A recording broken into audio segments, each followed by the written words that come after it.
मैं हमेशा से ही बहुत असाधारण लड़की रही हूं, लेकिन इसका मतलब ये नहीं कि मुझे डरावनी चीजें पसंद नहीं। मेरा बॉयफ्रेंड और मैं हर रात भूत प्रेत वाली वीडियोस देखते हैं। जहां वो भूत की वजह से चलती हुई चीजों वाली वीडियो देख रहा था, वहीं मैं टिकटॉक और यूट्यूब पर मशहूर होने के लिए लोगों की बनाई वीडियोस देख रही थी। जैसे जैसे और वक्त बीतता गया, मुझे यकीन होने लगा कि भूत जैसी कोई चीज नहीं होती। लेकिन कभी कभी हमारे साथ ऐसी भयानक चीजें हुई हैं जिसके बाद हम सच्चाई से अपना मुंह नहीं मोड़ सकते।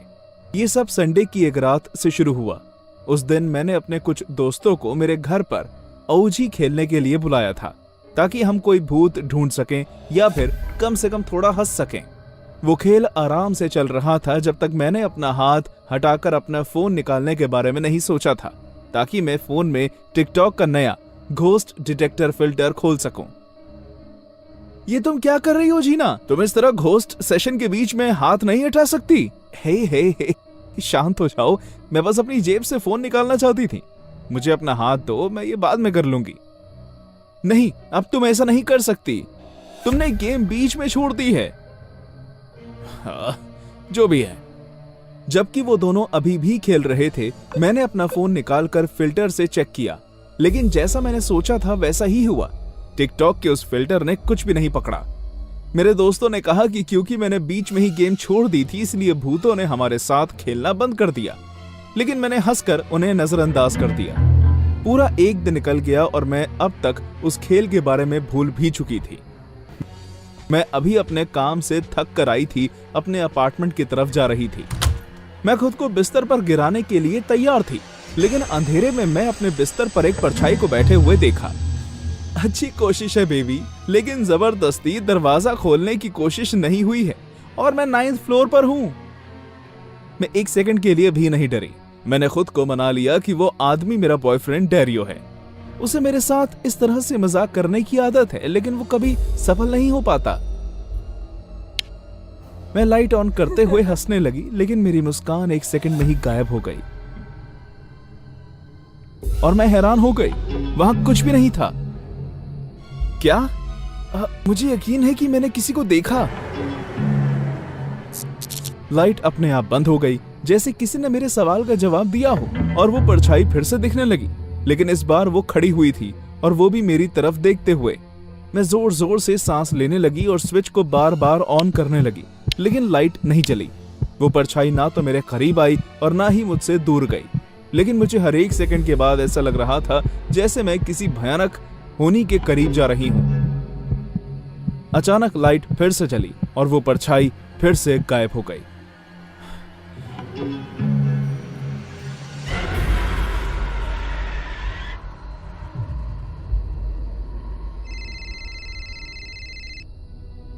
शुक्र है डेरियो। हाय। ए बेबी, अब मैं बस देखना चाहता था कि तुम घर पहुंच गई हो या नहीं, या तुम मुझे वीडियो कॉल करना चाहती हो ताकि हम खाते हुए साथ में मूवी देख सकें। डेरियो, मुझे तुम्हारे घर आना है भी। हाँ, क्यों नहीं? क्या हुआ तुम्हें? कुछ नहीं, मैं 20 मिनट में तुम्हारे घर पहुंच जाऊंगी। मैं उसके घर की तरफ भागने लगी।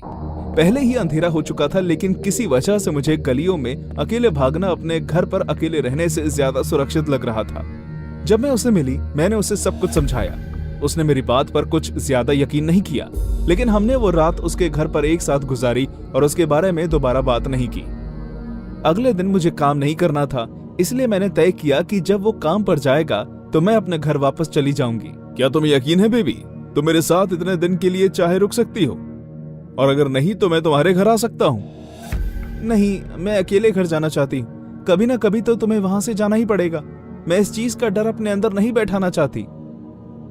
लेकिन अगर वहां कुछ हुआ तो? वहां कुछ नहीं है। मुझे ये सब एक दिन पहले वाली रात की वजह से लगा, लेकिन अब मैं आराम कर चुकी हूँ। लेकिन कल तो तुम बहुत यकीन के साथ उस चीज के बारे में बता रही थी। क्या तुम्हें लगता है कि भूत होते हैं? मुझे नहीं पता, मैं तुम्हारे जितना संदेह नहीं करता, तुम जानती हो। रिलैक्स बेबी, मैं ख्याल रखूंगी। मुझे बस एक अलग सोच के साथ आगे बढ़ना होगा। जब डैरी अपने काम के लिए निकला तो मैं भी पैदल अपने घर की तरफ बढ़ने लगी। मेरे मन में एक ख्याल ये भी था कि मुझे अपने घर का सामान टूटा हुआ मिलेगा, कुर्सियां उड़ती हुई दिखेंगी और भूत मेरा वहां इंतजार कर रहा होगा। लेकिन जैसे ही मैंने लाइट जलाई, सब कुछ ठीक वैसे ही था जैसे मैं छोड़कर गई थी। मैं लाइट्स ऑन ऑफ करके देखती, लेकिन कुछ हुआ नहीं, इसलिए मैं शांत हो गई और दिन ऐसे ही गुजरने लगा। मैंने खुद को बिस्तर पर फेंका और टिकटॉक देखकर टाइम पास करने लगी। कुछ देर बाद मेरी आंखें अपने आप बंद हो गई, लेकिन जब मैंने उन्हें खोला, कुछ तो गड़बड़ हो चुकी थी। मेरे शरीर ने काम करना बंद कर दिया। चाहे मैं कितनी भी कोशिश क्यों ना कर लूं, लेकिन मैं हिल नहीं पा रही थी। मैंने अपने शरीर पर वापस काबू पाने की बहुत कोशिश की। एक परछाई को अपने पास आते हुए देखा। उसके कदम धीमे और डरावने थे। मैंने बहुत कोशिश की मैं उठ सकूं, लेकिन मेरी हर कोशिश नाकामयाब थी। मैं उस परछाई की दया पर निर्भर थी। अचानक से एक तेज आवाज हुई। परछाई ने उस तरफ सर घुमाकर देखा जहां से आवाज आई थी। वो मेरा सेलफोन था जो मेरे ऊपर पड़ा हुआ था और उस पर टिकटॉक चल रहा था। अचानक मैं अपनी जिंदगी के सबसे भयानक स्लीप पैरालिसिस से उठी। ओ नहीं, नहीं, नहीं, नहीं। मुझे 10 साल से स्लीप पैरालिसिस नहीं हुआ। इससे अभी ही वापस क्यों आना था? मैंने फोन की तरफ देखा, उस पर टिकटॉक चल रहा था। उस समय मुझे लगा कि किसी वीडियो में हुई जोर की आवाज की वजह से मेरा स्लीप पैरालिसिस टूट गया होगा। मैंने खुद को शांत करने के लिए लंबी लंबी सांसें ली और टिकटॉक बंद करने के लिए अपने हाथ में फोन लिया कि अचानक मेरे दिमाग में एक बेकार सा ख्याल आया। मुझे यकीन था कि जो कुछ भी मेरे साथ हो रहा था वो मेरी कल्पना का पात्र था और मुझे उस बात पर यकीन करने की जरूरत थी। मैं टिकटॉक वीडियो बनाने वाले विकल्प पर आई और घोस्ट डिटेक्टर वाला फिल्टर ढूंढने लगी। जैसे ही मैंने फिल्टर लगाया तो कैमरा मेरी तरफ था, इसलिए मैंने उसे दूसरी तरफ घुमा दिया। जब मैंने अपनी फोन की स्क्रीन पर देखा तो मैं यकीन नहीं कर पाई। उस फिल्टर में मेरा पूरा घर इंसान की परछाइयों से भरा हुआ था। वो कम से कम 20 थी। अपने कांपते हुए हाथों से मैंने टिकटॉक बंद किया और फिर चलाया। ये जरूर कोई गलती होगी, ये सच नहीं हो सकता। मैंने दोबारा उस फिल्टर को लगाकर स्क्रीन चेक किया। मेरी चीख ने जैसे घर में किसी चीज को जगा दिया हो। घर की लाइट हर एक सेकंड में बंद बुझ हो रही थी। मैं उठकर भागना चाहती थी, लेकिन किसी ने मुझे बालों से पकड़ा और घर में इधर उधर खींचने लगा और मुझे दीवारों पर फेंकने लगा। मैं उठने में कामयाब रही और दरवाजे की तरफ भागी। जैसे ही मैंने दरवाजा खोला, मुझे अपनी पीठ पर छुरा जैसा लगने का एहसास हुआ। मैं तेजी से डैरियो की घर की तरफ भागी। मेरी जेब में अब भी उसके घर की चाबी थी। मैंने दरवाजा खोला और बाथरूम में जाते जाते मैं पागलों की तरह रोने लगी। मेरी पीठ पर बहुत तेज दर्द हो रहा था। जब मैंने शीशे में अपनी पीठ देखी तो उस पर बहुत बड़ा निशान था, जिसकी वजह से मेरी शर्ट तक फट गई थी। जब डैरियो काम से घर आया, मैंने उसे सब कुछ बताया। जब उसने मेरी पीठ पर वो निशान देखा तो उसे मुझ पर यकीन हो गया। उसके बाद मैंने उस घर पर दोबारा कदम नहीं रखा। डैरियो अपने दोस्तों के साथ दिन में मेरा सामान लेने गया। उन्होंने मुझे बताया कि वो कितने डरे हुए थे। वो जगह बहुत ही ठंडी थी और उस जगह एक कमरे के घर के वातावरण बहुत ही डरावना लग रहा था। जब से मैं डैरियो के साथ रहने लगी हूँ, सब कुछ बिल्कुल ठीक है। इस बात को अब काफी हफ्ते बीत गए हैं और मेरा उन परछाइयों के साथ दोबारा कभी सामना नहीं हुआ। आज मैं कह सकती हूँ कि अब मुझे भूत के होने का एहसास नहीं होता और मैं आखिरकार खुशी से रह सकती हूँ। मुझे सोशल मीडिया प्लेटफॉर्म का कोई खास शौक नहीं है, लेकिन मेरे दोस्त नेथन ने मुझे ये एक अकाउंट दिखाया जिसे देखकर मैं बहुत डर गया। बुधवार की आलस भरी दोपहर थी। हम सब स्कूल की कॉरिडोर में खड़े वीकेंड की पार्टी के बारे में प्लान कर रहे थे। मेरे दोस्त बातें करने में व्यस्त थे जब नेथन ने मुझे साइड पर बुलाया। वो बहुत ही उत्साहित लग रहा था। यार, तुझे ये देखना चाहिए। उसने टिकटॉक की एक वीडियो चलाई। स्क्रीन पर किसी आदमी के पैर दिख रहे थे और उसे कमरे की छत से लटकाया हुआ था। मुझे ये बात समझने में कुछ सेकंड्स लग गए कि कुछ तो गड़बड़ है। वो ये कौन है और इसके पैर इतने अजीब क्यों लग रहे हैं? ये एक पुतला है, लेकिन इसे इस तरह क्यों लटकाया हुआ है? बस देख। जो भी इसे रिकॉर्ड कर रहा था उसने कैमरा घुमा दिया, जिसकी मदद से हमें पूरा पुतला दिखने लगा। उसका आधा चेहरा पिघला हुआ था, जैसे उस पर किसी ने ब्लो टॉर्च चलाई हो। वो किसी कंप्यूटर कंपनी में काम करने वाले आदमी जैसा लग रहा था। उसने सफेद रंग की पूरी बाजू वाली शर्ट पहनी और खाकी रंग की ट्राउजर पहनी हुई थी, लेकिन उन कपड़ों पर बड़े बड़े खून के धब्बे थे। अचानक स्क्रीन काली हो गई और वीडियो बंद हो गई। किस तरह का बेहुदा कंटेंट है ये? मुझे अकाउंट कल रात कोई भी रैंडम वीडियोस देखते हुए मिला। कोई नहीं जानता कि इन वीडियोस के पीछे किसका हाथ है, लेकिन मैं तुम्हें बता रहा हूँ यार, ये अलग ही तरह का पागलपन है। मुझे इस अकाउंट का नाम बता। ये है स्पाइट 2022। रात को सोने से पहले ये वीडियोस मत देखना। नेथन वहां से चला गया और तभी एक डरावने सपने की शुरुआत हुई। कुछ ही दिनों में पूरे स्कूल इस सरफरे और पागल टिकटॉकर के बारे में बात करने लगा जिसका नाम स्पाइट था। सभी पुतलों को नुकसान पहुंचाने वाली इन वीडियोस के बारे में बात करने लगे जिसमें पुतलों को इंसान की तरह कपड़े पहनाए जाते और उन पर खून के निशान होते। इनमें से एक वीडियो ऐसी थी जिसे देखकर मेरे रोंगटे खड़े हो गए। उसकी बाकी सभी वीडियोस की तरह इसमें भी एक लड़की का पुतला था जो एक अंधेरे कमरे में कुर्सी पर बैठी थी। ठीक उसके सर के ऊपर एक बाल्टी लटकी हुई थी और कोई उसकी रस्सी खींचकर उसके अंदर का सामान उस पुतले पर गिरा रहा था। उस बाल्टी में जानवर का खून और उसकी आंतें पुतले पर गिर रही थी। ये सब देखने में बहुत ही भयानक था। बहुत सारे लोगों ने इस पर कमेंट किया हुआ था, घटिया, आखिर तुम्हारी दिक्कत क्या है, तुम बीमार हो, और इस तरह की बातें। लेकिन कुछ लोग ऐसे भी थे जो इस तरह की वीडियोस को देखकर अपनी खुशी स्पष्ट कर रहे थे। उस पर एक कमेंट ऐसा था जिसमें किसी ने कहा था कि कितना अच्छा होगा अगर पुतले को एसिड के ड्रम में डाल दिया जाए।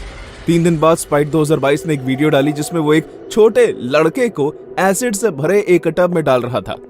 लोग बात करने लगे कि किस तरह स्पाइट इतने ध्यान से सबके कमेंट्स पढ़ता है। ये देखकर मैं बहुत ही हैरान था कि लोग किस तरह उसकी टिकटॉक वीडियोस पर स्पेशल डिमांड करते हैं। इसके टुकड़े टुकड़े कर दो और फिर इसे खून में डुबो दो, इसके कपड़े उतार कर इसे हथौड़े से मारो, इन सबको जला दो। इन कमेंट्स को पढ़कर मैं बहुत परेशान हो गया और मेरे स्कूल के बच्चे स्पाइट के बारे में बात करना बंद ही नहीं करते थे। कुछ कहते थे कि वो पागल खाने से भागा हुआ है, कुछ लोग कहते थे कि वो एक सीरियल किलर बनने की प्रैक्टिस कर रहा है और कुछ कह रहे थे कि वो ये सब सिर्फ व्यूज के लिए करता है, जैसे सिर्फ उसका नाम उसकी पहचान के लिए काफी नहीं था। उस दिन जब मैं घर आया तो मैंने खुद को शांत करने के लिए शावर लिया। मैं अपने डैड के साथ रहता था लेकिन पुलिस में होने की वजह से वो अक्सर व्यस्त रहते थे। वो रात के खाने के समय ही घर पहुंचते थे और मुझे उनके साथ आखिर के वहीं कुछ घंटे साथ वक्त बिताने के लिए मिल पाते थे जिसमें मैं उनसे दिन की बातें कर पाता था। गुरुवार की उस रात को घर लौटते हुए वो खाना पैक करवा कर लाए थे। हम सब साथ में फुटबॉल मैच देखते हुए खा रहे थे। मैं अपने खाने के साथ खेल रहा था, प्लेट पर चम्मच इधर उधर घुमा रहा था और मैंने मुश्किल से ही कुछ खाया था। तब डैड ने मुझसे पूछा, क्या सब ठीक है बॉबी? हाँ। तुम जानते हो ना कि तुम मुझसे कुछ भी बता सकते हो। हम दोनों ने एक दूसरे को कुछ सेकंड्स के लिए देखा और फिर आखिरकार मैंने कहा, टिकटॉक पर एक लड़का है जिसके बारे में सभी लोग बात कर रहे हैं। उसके बारे में क्या? वो एक बीमार लड़का है, वो सारा दिन टॉर्चर वीडियोस डालता है। क्या टॉर्चर वीडियोस? ऐसे कैसे किसी ने उसकी रिपोर्ट नहीं की? क्योंकि वो इंसानों को टॉर्चर नहीं करता। वेल, ऐसे में हमें ह्यूमन राइट्स डिपार्टमेंट में शिकायत करनी चाहिए, वो भी उतना ही गलत। नहीं डैड, वो किसी भी जीवित प्राणी को टॉर्चर नहीं करता। माफ करना बेटे, मैं तुम्हें समझ नहीं पा रहा। वो पुतलों को टॉर्चर करता है और उसकी वीडियो टिकटॉक पर डालता है। पुतले? ये तो काफी अजीब है। इस दुनिया के किसी भी कानून में पुतलों को टॉर्चर करने की कोई सजा नहीं है, इसलिए मेरे डैड के साथ स्पाइट के बारे में हुई बात उस रात वहीं खत्म हो गई। उनको ये बात बताने के बावजूद मैं सो नहीं पाया। मैं लेट उठा और उसकी वजह से मुझे जल्दी में निकलना पड़ा। छुट्टियों से पहले स्कूल का आखिरी दिन था और सभी लोग समर इंटर्नशिप में रजिस्टर करने में लगे थे। मुझे भी वही करना था, लेकिन तब मुझे पता चला कि मैं जल्दी में अपने डॉक्यूमेंट्स घर भूल आया। मैंने नेथन को उसके एप्लीकेशन के काम में आगे बढ़ने को कहा और मैं डॉक्यूमेंट्स लेने घर वापस चला गया। दोपहर के 2 बज रहे थे जब मैं घर पहुंचा। जैसे ही मैं अपनी चाबी से मेन दरवाजे को खोलता हूँ, मैंने देखा कि वो पहले से ही खुला हुआ था। अंदर घुसते ही मुझे बहुत डर लगा। मैं घर के अंदर किसी चीज के जलने की बदबू सूंघ सकता था। मुझे लगा कि शायद मेरे घर के किसी हिस्से में आग लग गई है, इसलिए मैं फौरन इस तरफ भागने लगा जहां से वह बदबू आ रही थी। वो धुआं बेसमेंट से आ रहा था। मुझे वहां से हल्के म्यूजिक की आवाज के साथ साथ कुछ जलने की बदबू भी आ रही थी। जैसे ही मैंने अपने दबे पांव से अंदर झांक कर देखा, मेरे होश उड़ गए। 3 आधे जले पुतले जमीन पर पड़े थे। किसी ने उस पर आग लगाकर उन्हें उन पर पानी डाल दिया ताकि आग बुझ सके। प्लास्टिक के जले की स्मेल ने मेरा दम घोट दिया। एक कोने में कैमरा लगा था जिसकी मदद से यह सब रिकॉर्ड हो रहा था और उसे देखकर मेरे पैरों से जमीन खिसक गई। एक अंधेरे कोने से मेरे डैड बाहर निकल कर आए। उन्होंने गैस मास्क पहना हुआ था जो उनकी यूनिफॉर्म के साथ बहुत ही अजीब लग रहा था। मैं उन्हें देखकर इतना हैरान था कि मैंने उन्हें पुकारा, डैड! उन्हें अचानक एहसास हुआ कि मैं भी वहां था और वो भौचक्के रह गए। उन्होंने कांपते हाथों से गैस मास्क उतारा और कहा, बॉबी, तुम यहां क्या कर रहे हो? तो स्पाइट 2022 और कोई नहीं बल्कि मेरे अपने डैड हैं। देखो बॉबी, मैं तुम्हें समझा सकता हूं। क्या समझाएंगे आप कि आप एक पागल हैं? ऐसा नहीं कि मैं किसी जीवित प्राणी को टॉर्चर कर रहा हूं। मुझे जज करना बंद करो, ठीक है? हम सबके गहरे राज होते हैं। बाहर ऐसे बहुत से भयानक लोग हैं जो मुझसे ज्यादा खतरनाक हैं। क्या मिलता है आपको ये सब करके? मुझे एक अच्छी वजह बताइए इस पागलपन के पीछे। मैं तुम्हें 2 वजहें दे सकता हूं। हमें तुम्हारे कॉलेज के लिए पैसे चाहिए और इस छोटे शहर में पुलिस की नौकरी से इतना कमाना मुमकिन नहीं है। अभी हाल ही में एक हफ्ते के अंदर 100K फॉलोअर्स हासिल किए मैंने बॉबी। प्लीज प्लीज इसे हमारा राज रहने दो, ठीक है? और दूसरी वजह क्या है? ऐसा करने से मैं किसी जीवित प्राणी को चोट पहुंचाने से रुक जाता हूं। उनकी आंखें बड़ी हो गई और उनका चेहरा बदल गया। वो डरावने और खतरनाक लग रहे थे। मैंने लड़खड़ाते हुए कहा, तो क्या आप लोगों को नुकसान पहुंचाना चाहते हैं? वो तेजी से मेरी तरफ भाग कर आए और उन्होंने मेरी टी-शर्ट पकड़ ली। ये सब इतनी जल्दी हुआ कि मैं कुछ नहीं कर पाया। वो मेरे करीब आए, मेरी आंखों में देखकर मुस्कुराए। इसलिए मैं इसे तुम्हें राज रखने के लिए कह रहा हूं, ताकि मैं किसी को नुकसान ना पहुंचा सकूं। ऊपर से कमाने का आसान तरीका है।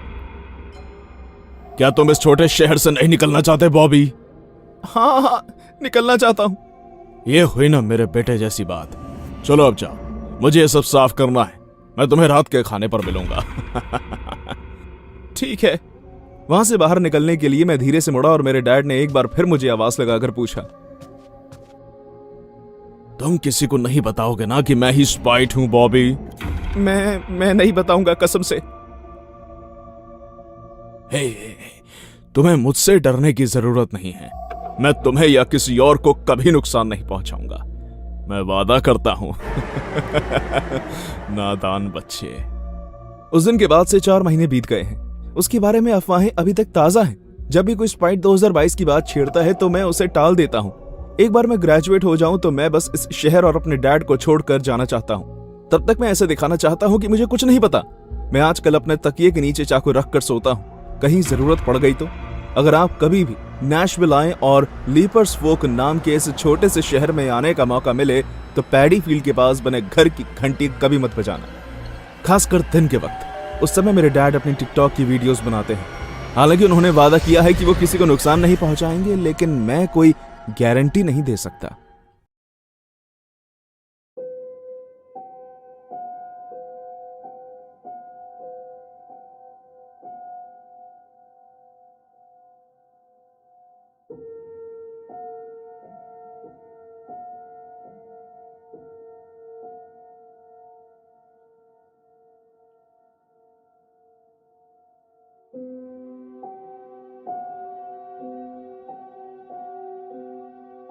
क्या तुम जानते हो, मुझे बचपन से ही डांस करने का बहुत शौक था। यहाँ तक कि मेरी मॉम सबको बताया करती थी कि उन्हें कितना मजा आता है मुझे इस तरह सारा दिन नाचते हुए देखने में। अपने बॉयफ्रेंड के साथ रहने के कुछ महीनों बाद मेरी नौकरी चली गई, इसलिए मैं एक बहुत ही मुश्किल दौर से गुजर रही थी। जब एक नया सोशल नेटवर्क टिकटॉक बहुत मशहूर होने लगा, जल्दी मुझे एहसास हुआ कि लोग यहाँ ज्यादातर डांस की वीडियोस डाल रहे हैं। अपने माइंड को थोड़ा रिलैक्स करने के लिए मैंने अपने डांस की वीडियोस टिकटॉक पर डालना शुरू कर दिया। मैंने कभी उसे इस तरह के नतीजे का अनुमान नहीं लगाया था। मेरी वीडियो पर बहुत से लाइक्स और कमेंट्स आने लगे। जल्दी मेरे फॉलोअर्स भी बढ़ गए और मैं सोशल नेटवर्क पर मशहूर हो गई। अब ये मेरी जिंदगी का हिस्सा बन गया है। यहाँ तक कि मैंने हफ्ते में 4 वीडियो डालने का फैसला किया है। और वीरवार उन दिनों में से था जब मैं डांस की वीडियो रिकॉर्ड करके डालती थी। वक्त रहते मुझे कमेंट्स देखना भी अच्छा लगता, इसलिए एक दिन रात को वीडियो डालने के बाद मैंने कमेंट देखने शुरू किए और तभी मुझे कुछ अजीब महसूस होने लगा। क्या तुम अब भी हमें डराने की कोशिश कर रही हो? पहले तो मुझे ये सब समझ में नहीं आया, इसलिए मैं उन्हें पढ़ती रही। क्या मुझे ये देखकर डरना चाहिए? मुझे तो हंसी आ रही है। मेरा मतलब है ये बहुत जाहिर है। उनका क्या मतलब था? ये सिर्फ व्यूज के लिए कर रही है। मुझे यकीन नहीं होता कि ये इतना नीचे गिर सकती है। इस कमेंट पर बहुत सारे जवाब थे जिन्हें मैंने देखना जरूरी समझा। तुम्हारा मतलब क्या है? खिड़की की तरफ देखो। उन आसान शब्दों ने मुझे एक बुरा एहसास दिया और उसकी सिर्फ एक ही वजह थी, मैंने खिड़की पर कुछ लगाया ही नहीं था। घबरा कर मैंने अपनी टिकटॉक की वीडियोस ध्यान से देखी। सब कुछ साधारण ही लग रहा था, यहाँ तक कि मुझे ऐसा लगने लगा था कि ये सब कमेंट्स एक मजाक हैं।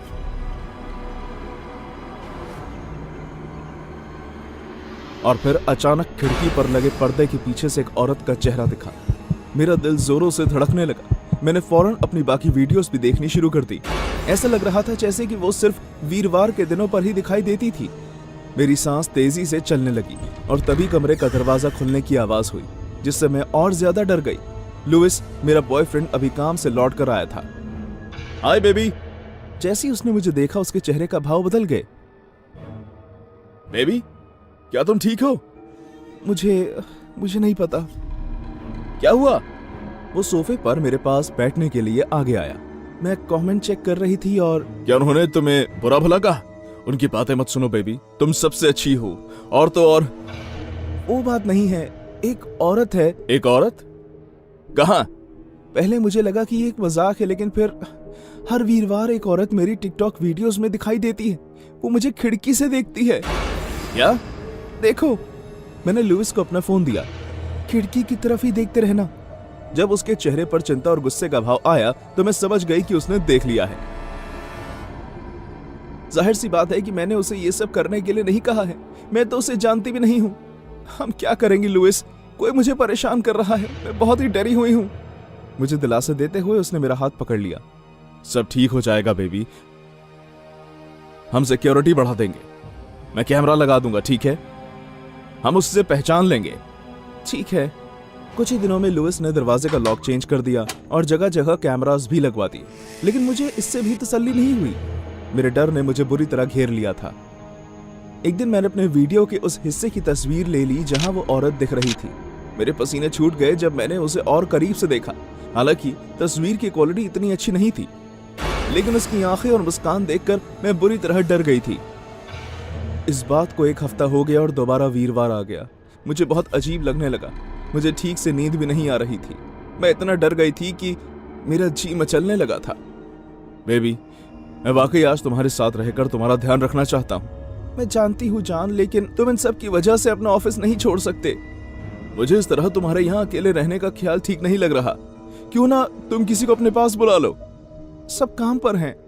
ठीक है, अगर कोई बात हो तो फौरन मुझे फोन करना, ओके? जैसे ही वो गया मैंने घर के सभी दरवाजे और खिड़कियां बंद कर दी। फिर मैं अपने कमरे में गई और बिस्तर पर जाकर लेट गई। मैंने अपना ध्यान भटकाने की काफी कोशिश की, लेकिन कोई फायदा नहीं हुआ। मेरे दिमाग में बस वही औरत घूम रही थी। जो कैमरा लुइस ने लगवाया था उसकी एक एप्लीकेशन थी जिसकी मदद से मैं अपने फोन से ही हर जगह देख सकती थी। मैं खुद को इस चीज से रोक नहीं पाई और चेक करने लगी, लेकिन थोड़ा वक्त बीत गया और कुछ नहीं हुआ। एक पल के बाद मुझे नींद आ गई। मेरी आंख तब खुली जब दरवाजे पर खटखट हुई। उस आवाज को सुनकर ऐसा लग रहा था जैसे कोई किसी चीज से दरवाजे पर खटखट कर रहा हो।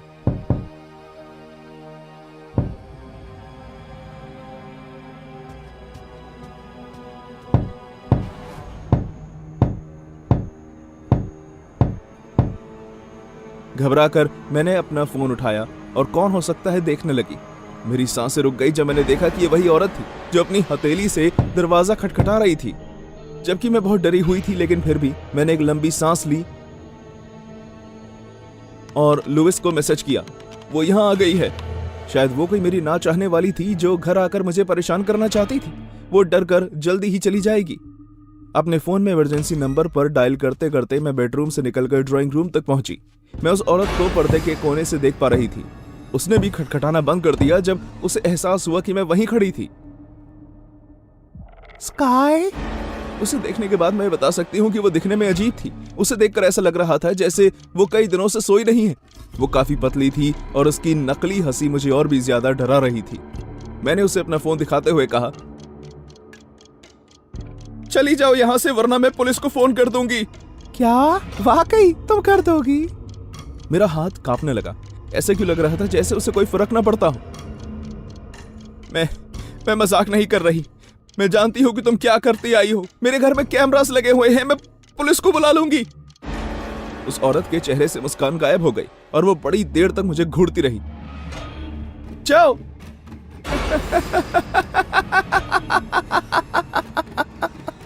मैं हैरान हो गई, आखिर वो हंस क्यों रही थी। मुझे कोई फर्क नहीं पड़ता। अचानक उसने अपनी पैंट्स की जेब से हथौड़ा निकाला और खिड़की का कांच तोड़ दिया। मैंने फौरन अपने बचाव में हाथ से अपना चेहरा छुपाया और नीचे गिर गई। जब मैंने उसे देखा तो वो मेरे सामने खड़ी थी। तुम कितनी खूबसूरत हो। क्या? और पतली, एकदम परफेक्ट। मैं तुम्हारी तरह बनने की कोशिश करती हूँ लेकिन नहीं बन पाई। क्या तुम नहीं सोचती कि ऐसे में दूसरों को कैसा लगता होगा? तुम स्वार्थी हो। तुम ये सब करके हमें नीचे दिखाने की कोशिश करती हो। ऐसा नहीं है। मैं तुम्हारी जैसी बनना चाहती हूँ। अपनी पैंट्स की दूसरी जेब से उसने एक ब्लेड निकाला।